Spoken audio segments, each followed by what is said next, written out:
এই ছবিটি ভালো করে দেখুন, খুব সুন্দর কোনো ছবি নয়। অবশ্যই ছবিটি তোলা ভারতের পশ্চিমবঙ্গের কোনো এক ছোট বাজার থেকে। এটি কিন্তু একটি মাছের দোকান। বাংলাদেশের যে কারো কাছে মনে হতে পারে মাছের দোকানে মাছ এত কম কেন, মাছগুলো কাটাই বা কেন, এগুলো কেউ কিনে নিয়ে কাটিয়েছে? কাটা মাছের আবার দোকান হয় নাকি? লক্ষ্য করে দেখুন, এখানে নানাভাবে কাটা আছে মাছগুলো। কোনোটি মাঝখান থেকে কাটা, কোনোটির মাথা আছে কেবল, কোনোটির আবার শুধু লেজ, মাঝের অংশগুলো বিভিন্ন সাইজে পিস করাও আছে। যেটি পছন্দ কিনে নিয়ে যান। আপনি ঠিকই শুনছেন, আপনি চাইলে কেবল ওই মাথাটিই কিনতে পারবেন, অথবা ওই লেজটি। আমার নিজের চোখে দেখা একজন এসে বললেন, দাদা 100 মাছ দেন তো। দোকানি কাটা মাছের পাশ থেকে আবার 100 গ্রাম মাছ কেটে ওজন করে দিলেন। ভদ্রলোক আবার বললেন, ওটা 2 পিস করে দিন। দোকানি তাও করে দিলেন। এখন বলতেই পারেন পশ্চিমবঙ্গের মানুষ এত কৃপণ কেন? আমিও তাই ভাবতাম। আগে ওদের এই সব নিয়ে অনেক রসিকতা করতাম, কিন্তু বড় হবার সাথে সাথে বুঝেছি সিস্টেমটা কতটা ভালো। বাংলাদেশি রুই মাছের কেজি 300 থেকে 400 টাকা, তার বেশিও আছে। এখন একজন স্বল্প আয়ের মানুষের যদি 3 কেজি ওজনের রুই মাছ খেতে ইচ্ছা করে, তার পক্ষে একটি মাছ কিনে নেওয়া সুদূর পড়া হতো।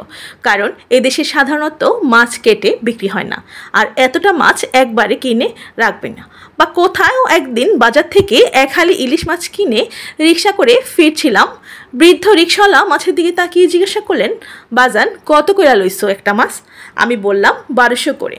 তাই শুনে তিনি মন ভার করে বললেন, হেল লেগেই তো আমগো আর খাওয়ানোর বরাত নাই। এখনও ইলিশ মাছ খেতে গেলে ওই বৃদ্ধ মানুষটির কথা মনে পড়ে। আমি হিসাব করে দেখলাম, এই মাছ বাজারে কেটে বিক্রি করলে ওই মাছ রিক্সাওয়ালা একদিন হয়তো সাহস করে 200 টাকা দিয়ে 3 পিস মাছ কিনে 6 পিস করে নিয়ে রান্না করে একবেলা তৃপ্তি করে খেতে পারতেন। অথবা রুই মাছের পেটির মাছ হয়তো কেউ রোজ খান। এইসব আর তারা না হয় খেলেন বছরে 1-8 বার।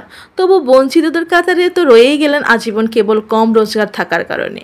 ওখানে দোকান থেকে একটি আপেল কেনা যায়, মিষ্টির দোকানে 1 পিস 2 পিস মিষ্টির জন্য প্যাকেট আছে আলাদা। বরং 1 কেজি ওজনের প্যাকেট পাওয়া মুশকিল। আর আমরা আমাদের ফুটানি এতই বেশি, আধা কেজি মিষ্টির নিচে কিনতে চাইলে দোকানদারের মুখের দিকে তাকিয়ে আছেন। একজোড়া আপেল কিনা মুশকিল।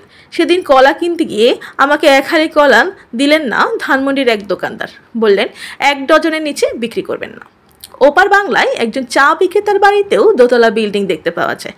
আর আমাদের এখানে কেউ কেউ মাসে লাখ টাকা বেতন পেয়েও মাসের শেষে ধার করে চলেন। আবার যা আয় করি তা সব খেয়েই শেষ করে দিই। আর আমাদের মতো ফুটানি বাজ আর দুটো আছে বলে মনে হয় না। সামান্য এই মাছের দোকান সামনে কিছুক্ষণ দাঁড়িয়ে থেকে আজ অনেক কিছুই শিখলাম।